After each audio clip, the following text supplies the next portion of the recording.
Majburiy matematikada tushayotgan savollardan, yana quyidagi misollardan bittasini ko'rib o'tamiz. Bu tenglama. 2x plus 6 taqsim 13 mahraj esa 3 barobar 4,3 Shu tenglamani yechishimiz kerak.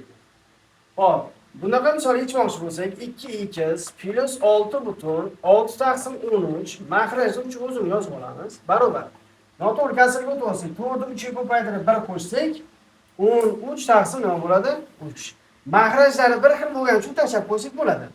Demak, 2x plus 6 taqsim 13 barobar 13 bo'lsa, nima qilamiz? 2x barobar 13 dan ayiramiz.